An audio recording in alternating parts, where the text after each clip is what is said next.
Welcome to the Simple Questions podcast. This is your host, Dylan Carnahan. The question for this episode is, how was the Unabomber investigated?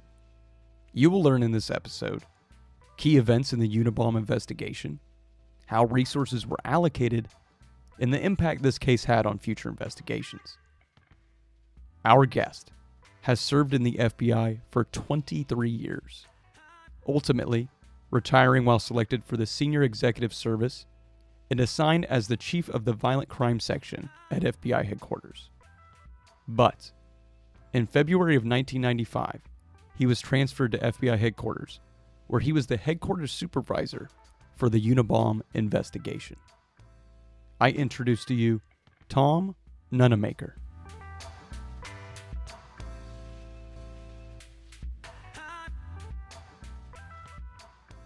I am sitting in my room, flipping through the pages of a book called The Gift of Fear, written by Gavin Daybecker. I'm come across a story that recounts a gentleman that receives a package that is rather odd, and he's at his place of work when he receives this. He makes a comment to a coworker that this looks like a bomb or something, and I think he goes to the restroom, so he walks away from the room, and on his way down the hall, he hears an explosion. And the book talks about how this was an incident from the Unabomber case, which I was completely unfamiliar with, so this just sounded extremely odd to hear of this incident. And so I went ahead and did some research and kind of learned all about this case and tried to understand the best I could. And then all of a sudden I came across a gentleman that knew a little bit more about that than I did. So Tom, can you describe when you first became involved with the Unabomber case, and what were your job responsibilities and duties for that investigation? I was stationed in Los Angeles at the time. It was my second duty station, and I was seeking promotion. The next logical step is to go back to headquarters in DC as a supervisor, and I did. And I went to the unit that actually had oversight for the Unabom investigation. I'd been there a few months. I did a couple of projects for one of the assistant directors, and I don't know, I think he liked the way I did my stuff. And he basically asked me how I would feel about working on the Unabom task force full time. They were going to detail me to that. The Unabom task force had never had a full-time supervisor dedicated to it exclusively before. I jumped at the chance. And the first thing they had me do was go out and introduce myself, and make an assessment of how everything was going and what their needs were. So let me start right here. I'm the headquarters advocate for Unabom, and I'm there. Part of my job is to make sure they're doing what they're supposed to be doing, spending the money wisely, et cetera. And it's my job back at headquarters almost on a daily basis to brief the higher ups what exactly is going on out there. Mm-hmm. But I was a 10-year street agent. And when I got out there, I was just fascinated at what was going on with this case. So I wanted to be their advocate. I wanted to help them as best I could. Sometimes headquarters supervisors don't always get the warmest reception out in the field. And Terry Turchi, who was the ASAC in charge of the investigation, and I always told him this, I think he did the smartest thing from day one. He just welcomed me to the team and just made me feel at home. And I was sold. And I think what he got out of that was he got a headquarters supervisor that was going to do everything he could to help further that investigation, get him what he needed. So other than I took monthly trips out there, I wasn't really a part of investigative decisions, what we're going to do, when we're going to do that. They'd run things by me, which was nice. But I was sort of the administrative guy back at headquarters, getting them what they needed. And sometimes that was tough because they were starting to get resources from all over the FBI, and there were other FBI field divisions and personnel and stuff. They didn't like losing all their resources. I was rotating in TDY personnel. I looked at the budgets. I got them money. I got them cars. I got them extra agents. I tried to get them analysts. Basically, mine was mostly an administrative function, but I tried to just get everything I could for them because I felt that strongly about what they were doing and how they were doing it. The UNABOM task force in San Francisco was just incredible. So with this role that you have, right? You're providing support, you're analyzing their needs. It would make sense that you had a good feel for their needs as well as some of the challenges they face. So can you describe what were some of those initial challenges that the investigative team faced when you were there, and how had they evolved over the course of this investigation? Priority number one was manpower, agents, and especially analysts, computer support, computer equipment, budget. I mean, no one had a clue uh, how this was going to burn resources the way it had been burning. The original, after his initial bombing, I think 1970, I'm trying to think when the first one was. 1978, they set up a Unabomb task force in San Francisco, and it didn't have many people. It had representatives from ATF, U.S. Postal Service, obviously the FBI. But it wasn't until Terry Turchi was assigned to oversee it, I think in 1994. Uh, and Terry is my hat's off to Terry. He reorganized that task force. He started looking at things he needed. I showed up on his doorstep in 1995. We worked pretty well together, and I came back to headquarters, and I had to justify everything. I had a job to do, but I mean, I briefed the assistant director almost on a daily basis, violent crime section chief on a daily basis, had to write a report every day that went to the director every morning. And those were the things that I hope helped Terry get the resources that he really needed. I got him support, photographic support when they needed it, SWAT support. Um, I mean, things like vehicles. I mean, it's just amazing. They needed a little bit of everything. They were doing a hell of a job with what they had, but by increasing the resources, manpower, equipment, training, set up a lot of training conferences, I think that really helped. Before it's all over with, they had about 150, 200 people, dedicated agents and analysts just working in San Francisco. They had 3 computer squads working 24 hours a day, analyzing that. At some point, we'll probably talk about the volume of leads. I've never seen anything like it. Any case before, any case since that, and they all had to be flushed out, and that takes manpower. Wow. I mean, it seems like an extensive, lift to not only have this investigation, but to coordinate between all the other agencies and needs to continue this investigation. Well, the nice thing was we had some smart people back at headquarters. A lot of times when a case becomes this big, uh, uh, people at headquarters, I don't want to say want to micromanage. Obviously, to do their job diligently, they want to know what's going on.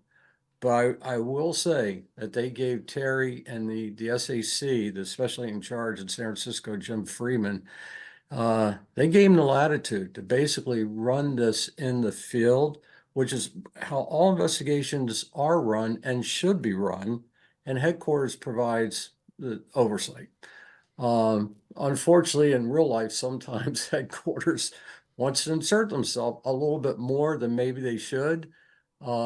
And the guys that work back at headquarters, from the assistant director to the all the way up to the director, they allowed Terry to do things the way he wanted to. And he had some novel approaches. He had some novel ideas. He had some novel techniques that until then hadn't always been used in a traditional sense in FBI investigations. I'm sure we'll talk about that at some point. So the investigation itself, we've got all of our necessary resources. We're kind of have this integration and cooperation amongst different areas to provide for it. I know that a pivotal moment in this investigation that spans so long was the publication of the Unabomber's Manifesto. Can you talk about the decision making that comes into play with a decision like that and how it impacted things from that point forward? Yeah, can I just give a little background first? That it was funny. This case was worked out of the violent crimes section because UNABOM, universities, airplanes, bomber, that's how that arose. Because the unit I was in had jurisdiction for crimes aboard aircraft. Nowadays, this would be worked out of our counterintelligence division, and it would be worked as a domestic terrorism case. But in the old days, it was a crime aboard an aircraft, and blowing things up obviously is a violent crime. So the traditional crimes, especially violent crimes, are generally made through the collection of forensic evidence. So, you have eyewitnesses, you have statements, you have evidence, you have all sorts of things that can help you identify, locate, and apprehend the perpetrator, as well as prosecute them in court. The insidious thing about bombing investigations, they destroy the very evidence that you're looking for.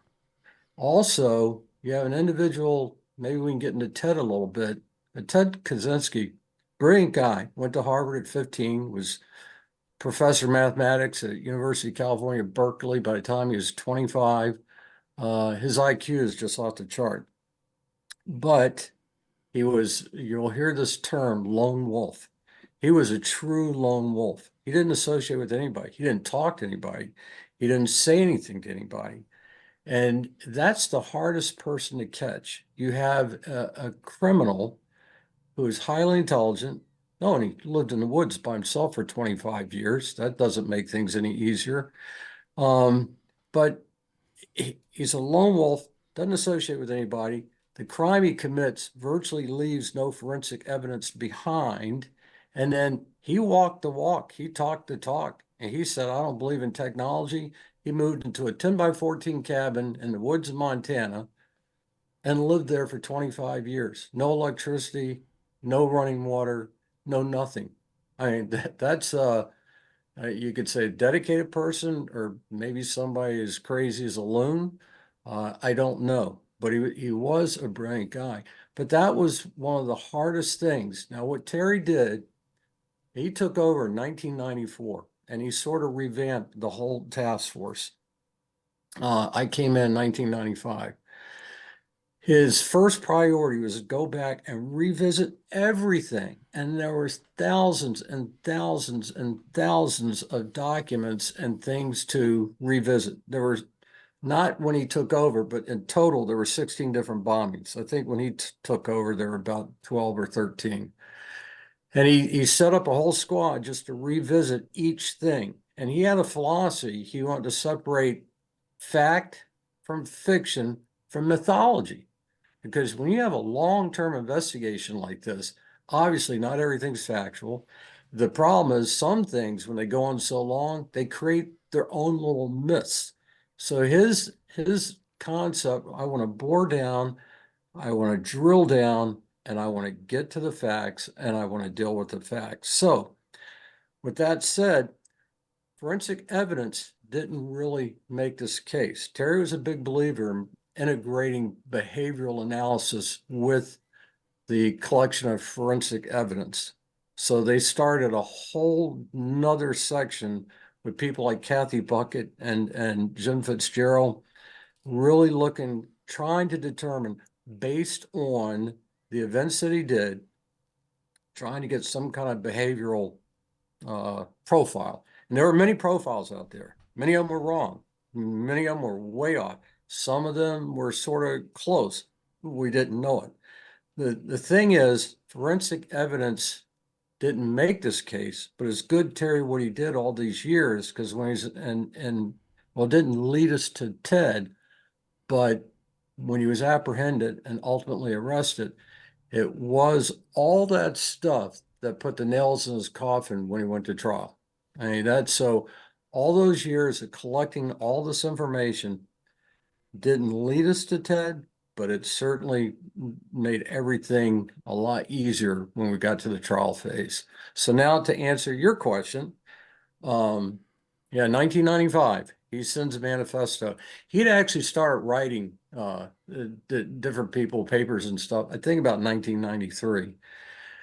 But he sent the manifesto in 1995 to the New York Times, and he basically said, if you will publish this manifesto, I think it was 35,000 word document, I will stop killing people. I will stop bombing.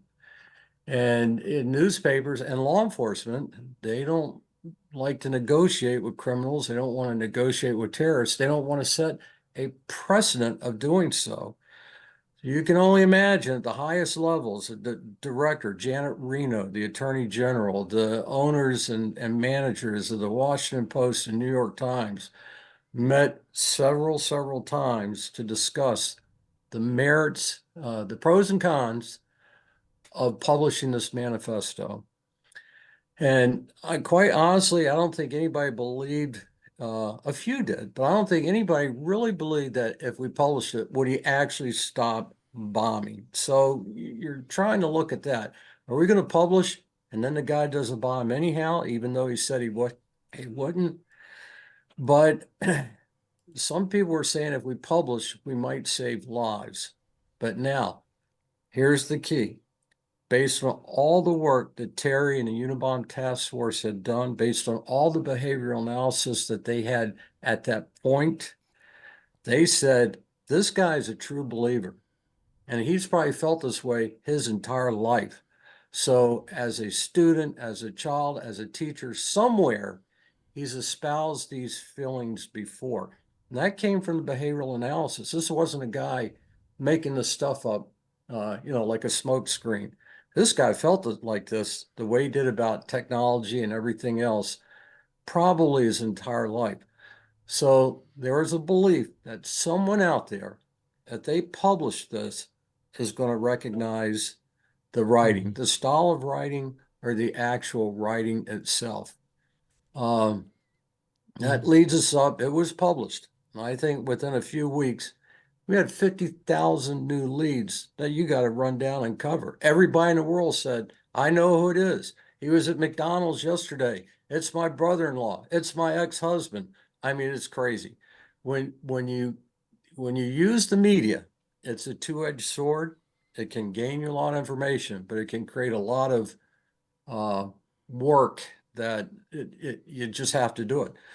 I remember after the bombing at the CAMS, the computer store in Salt Lake City, that was the only time he was ever seen. And so they came up with a composite, and the composite was put out in the media. And after that, if you have a timeline, he disappeared for 6 years. He was scared to death that he'd been seen and somebody could recognize him.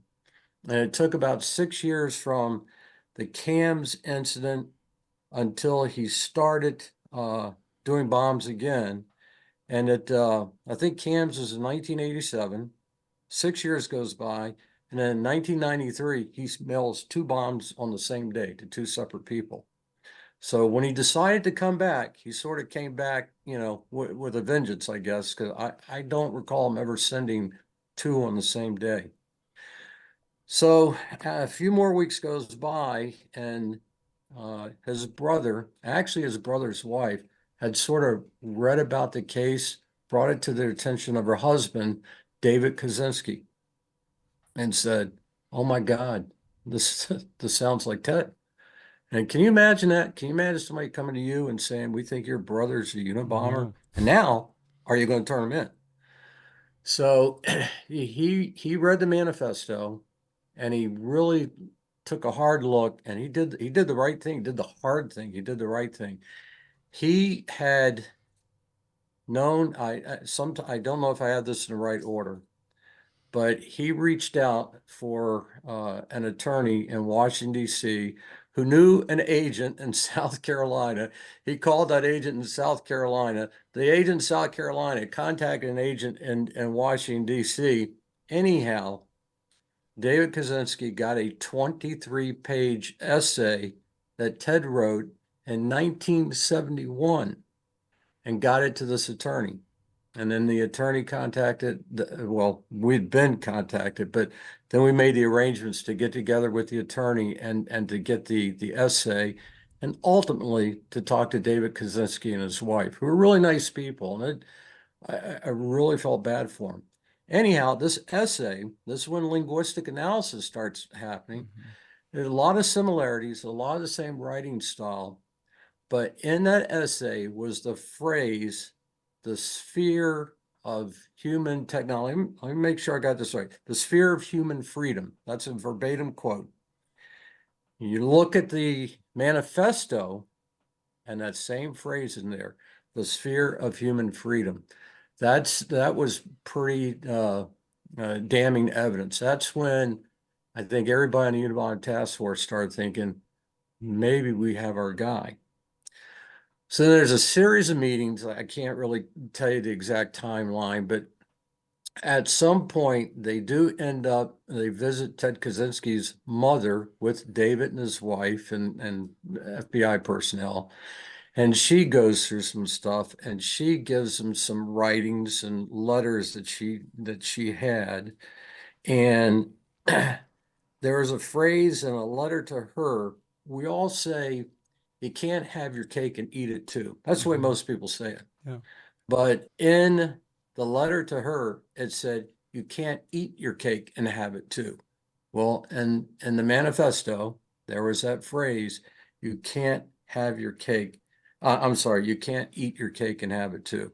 So there's another linguistic thing besides writing style that they're just verbatim, and those aren't things people say very often. It really just didn't think it was coincidence.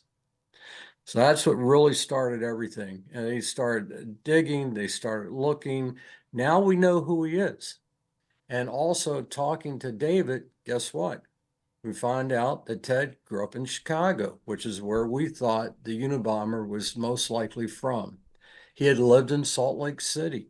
He had worked at the University of Cal at Berkeley. He was all the places where some of the bombs were sent to, dropped off, or mailed from. So all of a sudden, the dots start connecting. Yeah. A point came where they decided, okay, we know he's in Montana because his brother helped him build the cabin years and years and years ago. And we put up surveillance there, which was pretty hard to do because Lincoln, Montana is not the biggest city in the world. And he was out in the middle of nowhere. He was well known to the locals there. He was like the hermit that lived in the cabin. Obviously, no one had a clue he was a Unabomber. But we couldn't just stop the investigation. We go there, we identified bus drivers. How did he get out? How did he mail his packages? How did he do things? We found bus drivers that recognized him that would take his buses. He'd take 28-hour bus rides sometimes to mail a device. A librarian. We learned later that the people that he targeted were all done randomly. That's another reason. There's no commonality between the victims. So, and trust me, we checked that out. He'd gone to the library in Lincoln and he would basically look at books and stuff, and he would sort of pick out targets at random while he's in the library. We found a hotel that he stayed in like 30 times, and the times that he stayed in coincided with a lot of times that he probably had to leave the area to go mail or place a device. So we think he was like going there, getting cleaned up so he can get on a bus or whatever and go somewhere else and mail or plant a device. So a lot of investigation occurred there. How do you keep that secret? We got a lucky break. At the same time, there was a anti-government group known as the Freemen and they were having a standoff with the FBI in another part of Montana, virtually at the same time that we're doing all the stuff with Ted. And so it didn't look unusual that all of a sudden all these FBI resources are around because everybody just associated it. They were there because of the Freeman. So that helped us. In the meantime, we set up in the woods around him. We can't let him out. We can't let him go out and mail another package. And then we want to keep people from going into that area as well. I want to say, I think this is all going on the end mid of February until actually we served the search warrant in April. So they had him under round the clock surveillance for about 2 months or so. There's a lot of information there, Tom. I think, you know, there are a couple of things I want to get into. I mean, first off, you spoke at the beginning a lot about the psychological profile. I mean, when you have someone that's willing to travel 28 hours on a bus that, Right. as you said, is very committed to their ideological beliefs, and it's grounded in action. And there's just a lot of things that would be deceptive when investigating this, that are just kind of honestly perplexing. And I hate to use the word empathize, but to kind of imagine to an extent that someone would be that willing. And you talk about the victims, how they were kind of random. Can you talk a little bit about who was targeted over the course of this time period? Well, he targeted the president of United Airlines at one time. He sent packages to Boeing Fabrication Center in Washington, state of Washington. He'd put a bomb on an airplane. I think it was his third bomb that was going from Chicago to Washington, D.C. And thank God there were about 75, 80 people on that plane. It went off, but it started a fire. If it had exploded like it was intended, that plane would have crashed. They were able to make an emergency landing, and no one, some people I think were just injured, but nobody was hurt because of probably more from smoke inhalation than anything else. I'm just trying to think where I was going with that. He was definitely dedicated. Like I said, he walked the walk, he talked the talk. When you say it took a lot of commitment to take a 28-hour bus ride, what kind of commitment do you think it took to live in a 10 by 14 cabin? And I've been in it. My bedroom closet's bigger than his cabin. And 25 years, no water, no electricity, no nothing. Everything was made by hand. This is another reason he's so hard to catch. Not only is he a lone wolf, not only is his victims picked randomly, all of his materials were made from like items you get anywhere, or from a dumpster, or from, he didn't use anything special. He made everything by hand because he had no power to use tools.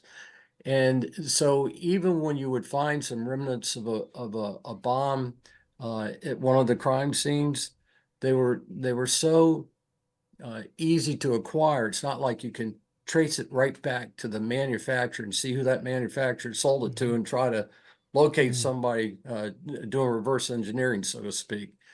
Uh, Hey, he was good. He took a bus because guess what? When you get on a bus, nobody checks your, especially back then, you're pretty anonymous. You get on a bus, you go somewhere, you get off, get on a bus, you come back. It's not a big deal.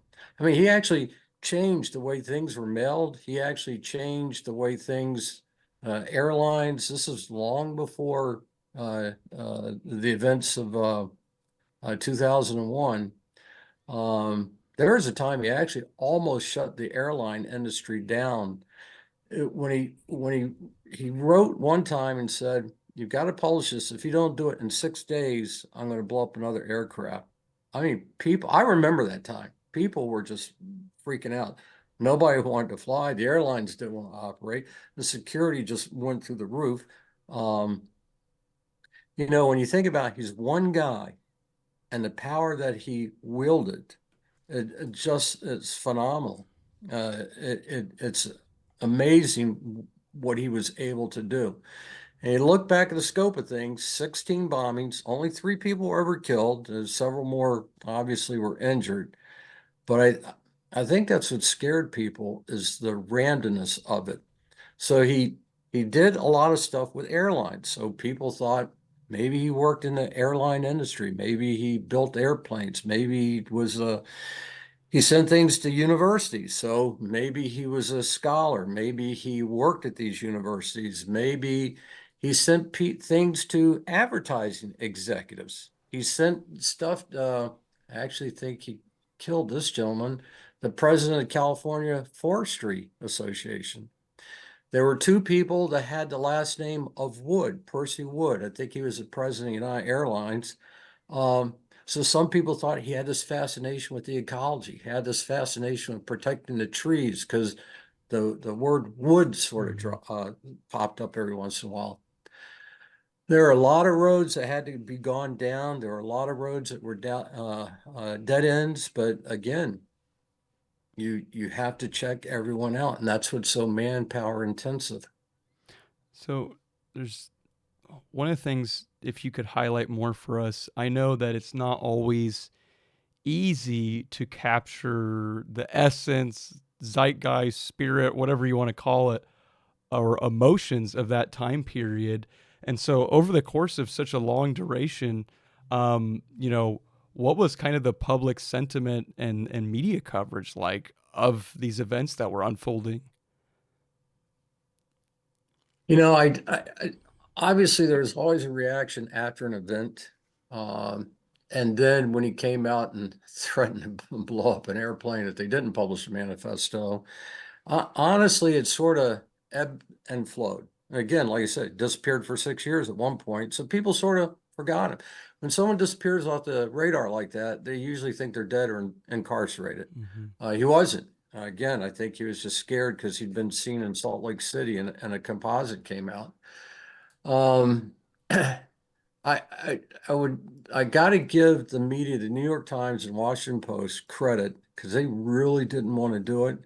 They didn't want to, they did not want to establish a precedent of being held hostage by a terrorist. You have to do this, or I'm going to do that. And then even if they acceded to that, was it going to come back later and make another demand? Was it going to set a precedent for other criminals and other terrorists? So in that sense, the media, I think, did really good.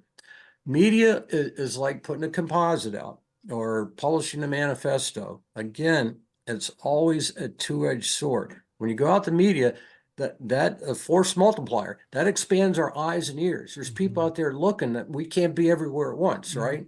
But then again, you had 10,000 people contact you and saying, "I think I know who the Unabomber is." So it just let me tell you what, if I get this right.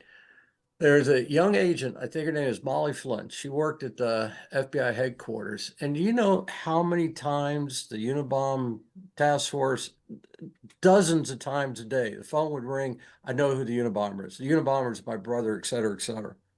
So when David Kaczynski actually did what he had to do and contact the attorney, and the attorney said, and he sent him the 23-page essay, and this agent, Molly Flynn, came over to pick it up from the Washington field office from the attorney in DC and get it to the Unabom task force. And she had read the manifesto. You know what a big fear is? A big fear is, because I mean, I think I sent you an email. There were like 175 databases we were using. There are tens of thousands of pages of documents. I mean, just amazing. You know what the biggest fear was? That we had something that told us who the Unabomber might be, but was so buried. That's the other thing. Even working 3 shifts round the clock, doing all this analysis and computer analysis, your fear is we've got that information under one of these 3, 4, 5 foot stacks of paper, and we don't know it yet. Thank God that wasn't the case. But Molly Flynn took a look at that and she had the presence of mind. There was just something about that. She contacted the Unabom task force, talked to one of the supervisors there and said, you need to look at this. Don't let this just take the this route and be addressed in order. You know what I mean? Because nobody knew how important it was at that time. And so we gave that priority because it really concerned her that much. And that's when we first noticed those similarities to the manifesto. And that's what got everything headed in the right direction. Yeah. So, No, it's certainly you know, the magnitude, right? The magnitude of information that you're continually having to process and vet and qualify those leads, and then the fear base that potentially you've missed something, or maybe the fear that you have so much information that um, you haven't gotten the right information yet. right, right. Now, to get to what you kind of walked through earlier, some kind of critical points leading up to kind of the once you had narrowed your sights in on Ted Kaczynski, you're kind of surveilling the area. Can you walk us through the events leading up to his capture and the strategies that were used that led to his arrest? Yeah, it's public knowledge that at some point there was a leak. I mean, you talk about keeping the lid down tight. Nobody want anything to get out. Um, Obviously, if Ted Kaczynski knew that we had identified him, he'd probably destroy evidence. Who knew? He might kill himself, might blow himself up, disappear in the wind. So that's why we had a perimeter set up for about a month and a half. Um, there was a leak. If I recall, Dan Rather called the director of the FBI and said, "We understand that you've identified Ted Kaczynski as Unabomber."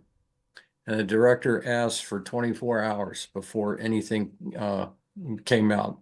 I wasn't there. I assumed that was agreed upon.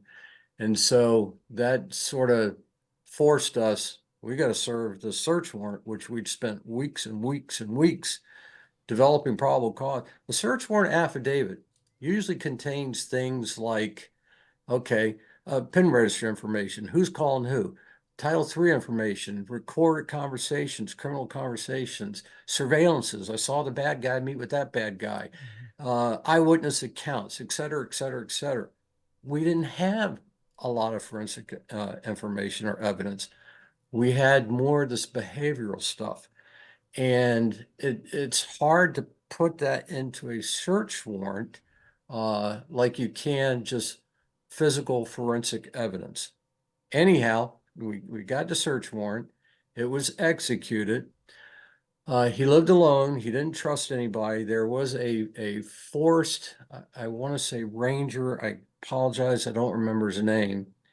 And he and an agent, Max Knoll, who'd been working on the UNABOM task force in San Francisco forever, and I think another agent from that area in Montana, once the decision was made, we had to search a search warrant.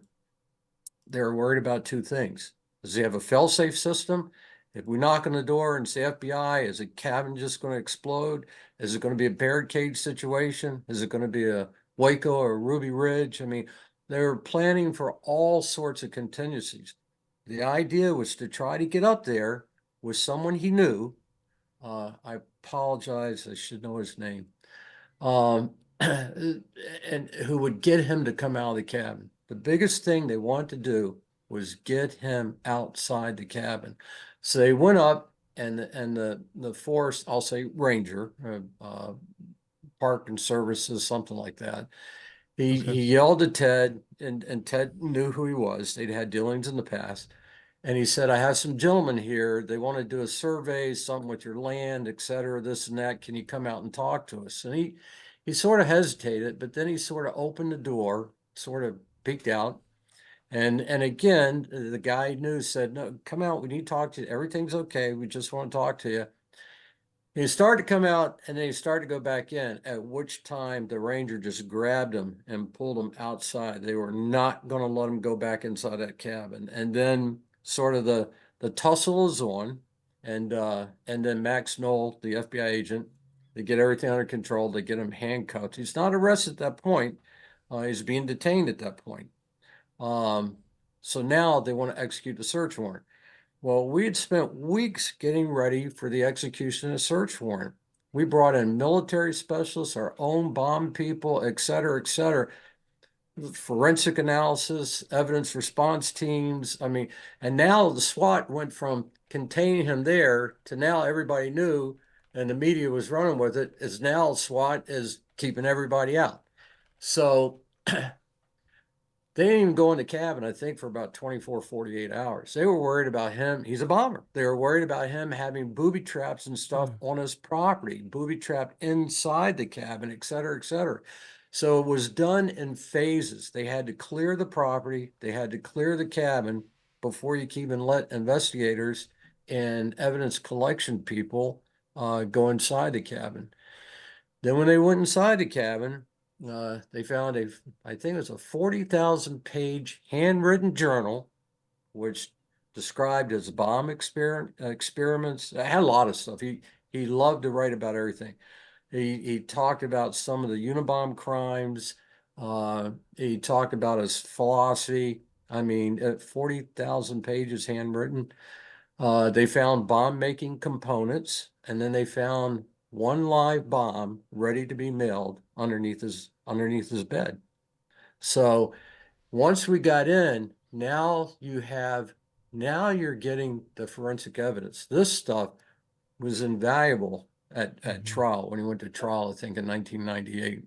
So hopefully I Yeah. covered that for you. Yeah, no. So, and again, I think this just kind of the magnitude grows further, right? Because you've done all this investigative work, and then now you have this, all of this forensic material, and then you got to investigate that further, right? Because at this point, detained, um, can you talk about how that proceeds and how you approach things, knowing that you're going to have a trial after that? I'm going to reach for a piece of paper. I'm trying not to do this. I don't want to mess up the numbers. I think I may have sent something like this to you. In preparation for trial, here's some of the things that they put together. We had over 36,000 volumes of information. We were using 175 different computer databases. We had what were called events records. We had 12,000 of those. We had a system called Index, which is a full text document retrieval system. So we had 60,000 documents in that system so we could retrieve them very quickly if and when needed for trial. We had 1,400 actual physical exhibits. And we had like 25,000 other pages of evidence, I guess of documentary value. I remember going into the garage in San Francisco. This is a massive building. And they just had tables and tables and tables and tables set up in there. And all the stuff was on these tables. I mean, it was incredible. The volume of information, because now the FBI's job, not really done, but now the U.S. Attorney's Office, they're the people that prosecute. So now they're dealing with all this stuff so that they can get a successful prosecution. And as I said earlier, it wasn't the forensic evidence that actually led us to Ted, but it's the forensic evidence at the end which gets him convicted. Yeah, and can you talk a little bit about the sentencing and what happens, with that prosecution? Yeah, there was a time his original attorneys wanted to plead him uh, uh, innocent by reason of insanity, and that infuriated him. I think he actually fired his original attorneys. He didn't consider himself crazy, and I've read many books of other people, and other people don't consider him crazy either. I mean, it's amazing how polarizing Ted can be.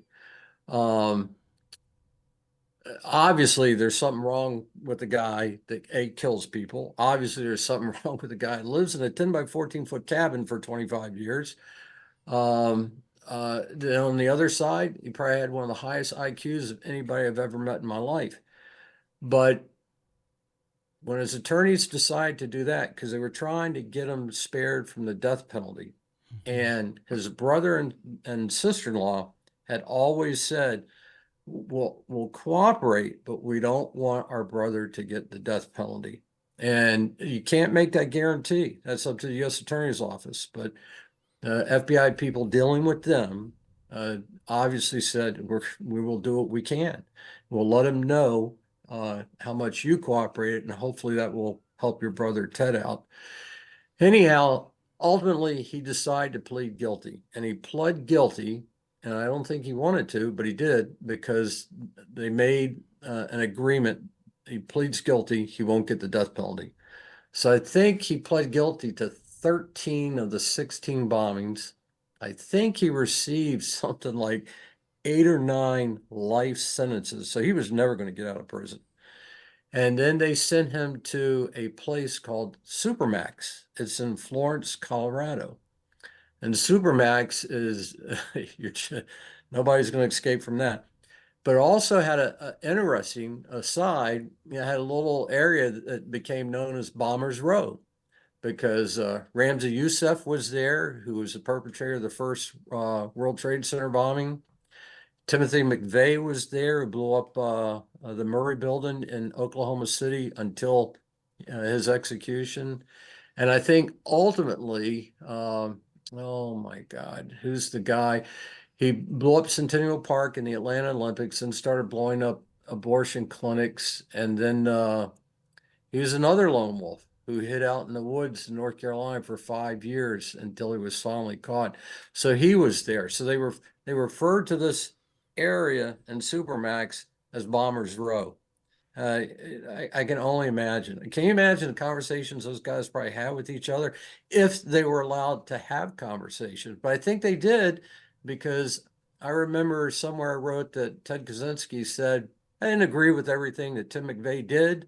He thought it was a little too random. He killed 200 people, including kids and stuff. He goes, I understand why, but I don't agree with what he did. And so obviously I think they must have been able to talk to each other, but what a group of people. Wow. Wow. That's just very odd, like you said, just to even think about that you have this collective of people that have are perpetrators of common, odd crimes, and have almost similar psychological profiles in a way too, that find themselves in the same spot. Yeah. Yeah. Well, Terry Turchie, I think he left before Ted Kaczynski was actually pled guilty. He was then immediately sent to oversee the investigation in North Carolina, because that guy was a true lone wolf. And his name's going to come to me. I apologize. Um, and they applied the principles that they used, that they learned during the Unabomber investigation to him. And part of it is be relentless, keep the pressure on.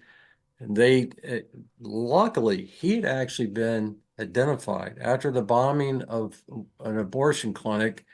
As the story goes, everyone else is running towards the bombing, and some alert civilian saw this one guy sort of walk away from it, which was highly unusual, get in a car and drive away. He gets a license tag.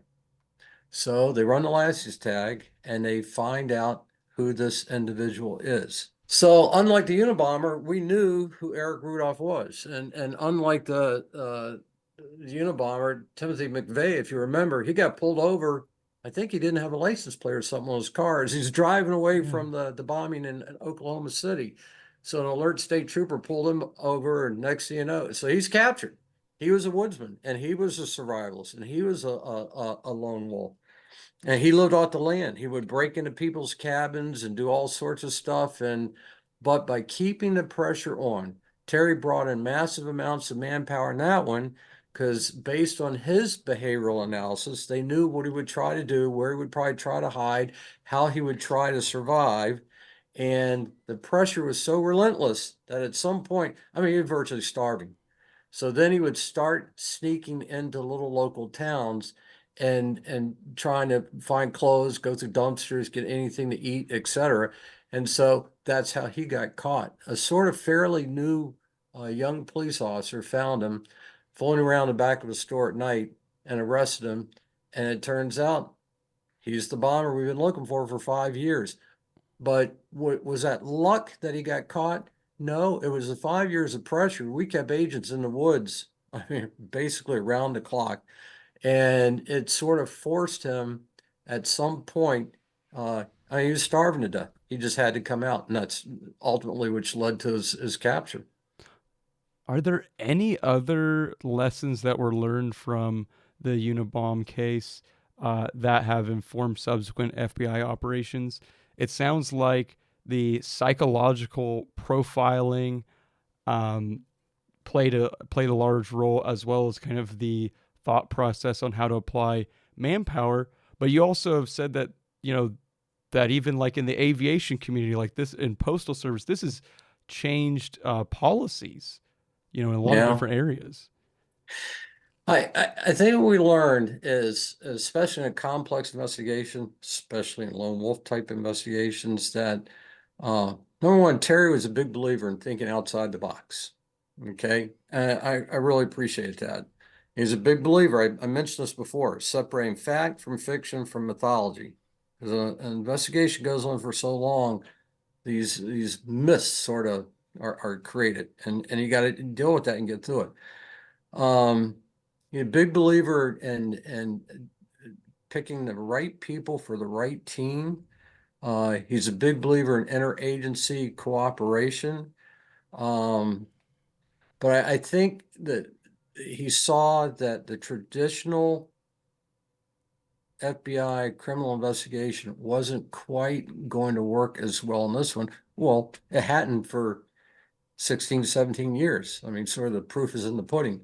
But he liked to integrate behavior analysis with the collection and gathering of forensic evidence if you can. He just thinks you have to use all of it. You can't exclude one for the other.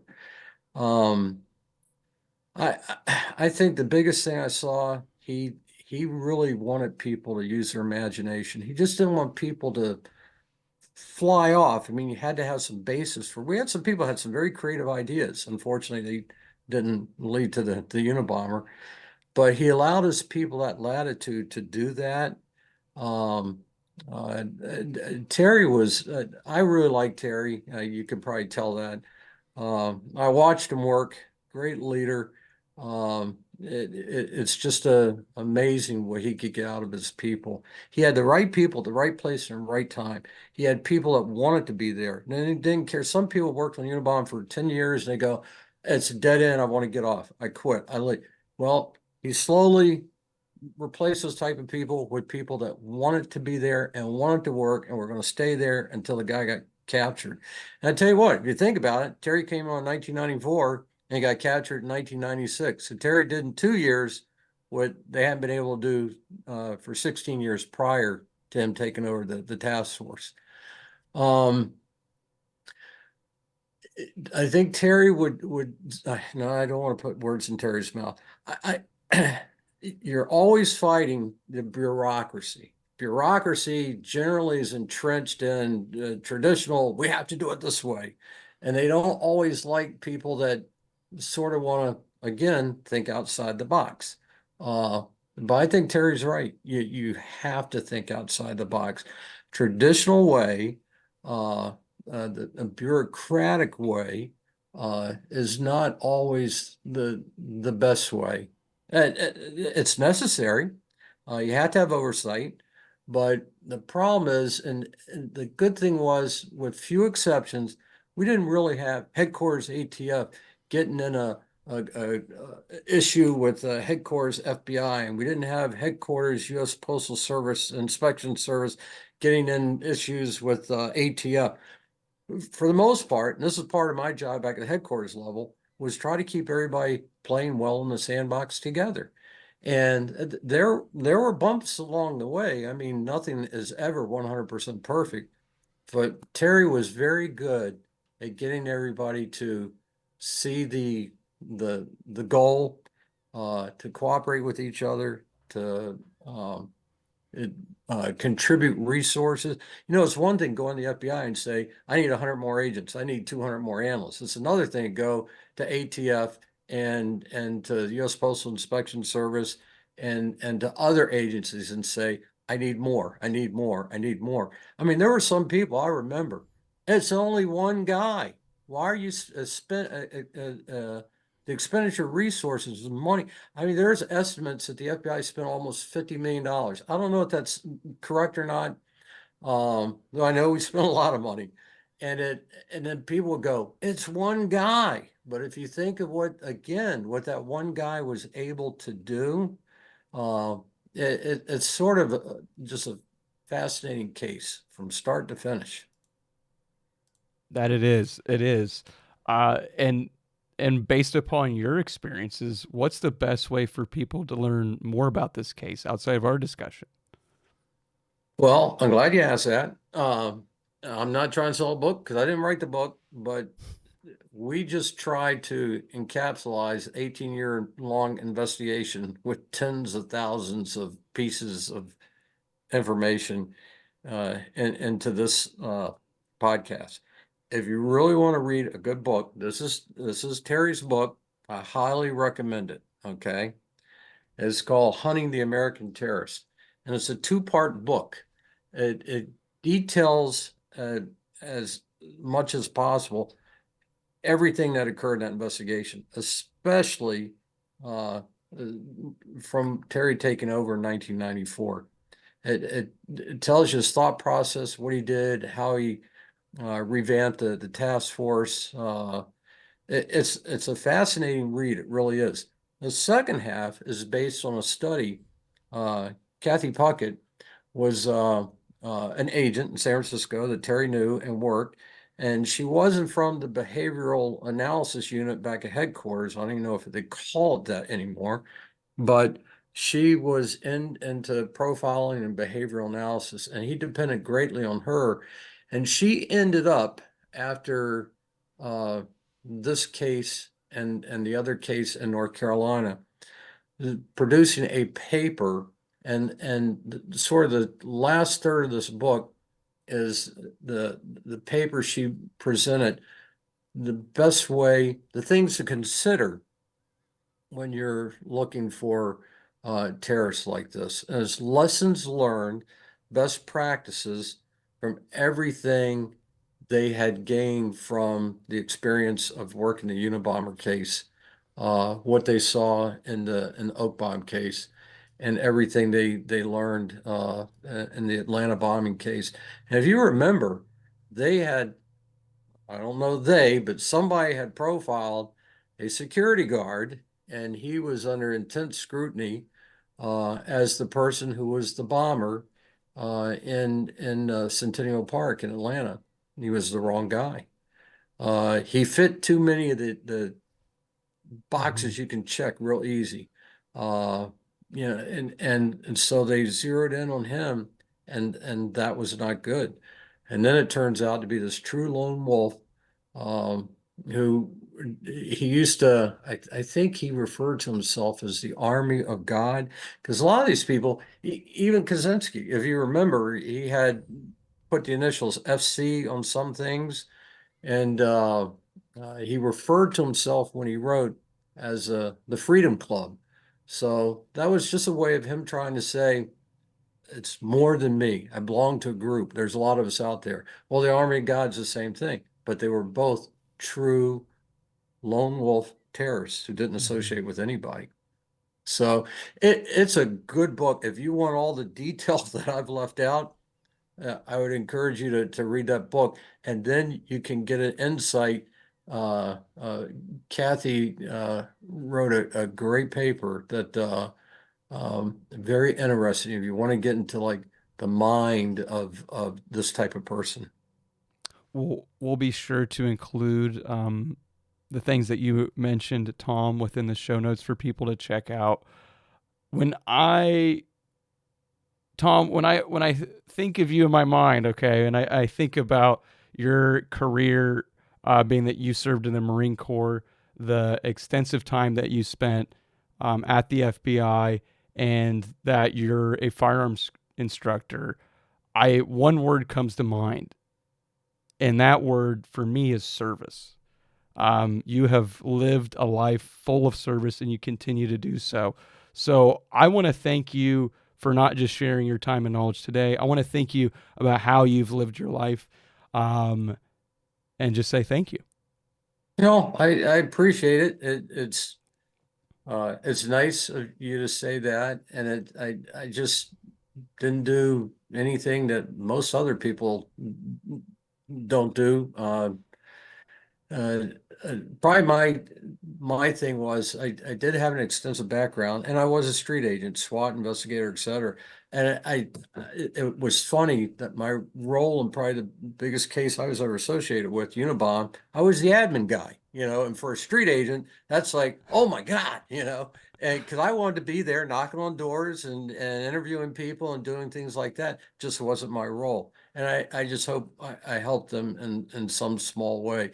As for the other stuff, my service, I loved it. So I appreciate you saying that, but I'd have paid to do all the things I've done. And it just, it's been fun. That wraps up our conversation with Tom. We talked about the role the media played, the psychological profile of the Unabomber, and the sheer volume of information collected. Go to this episode's show notes to see any resources Tom mentioned during our episode. And lastly, subscribe to the Simple Questions podcast to get notified when our latest episodes are released. Thank you for listening, and remember to keep asking questions.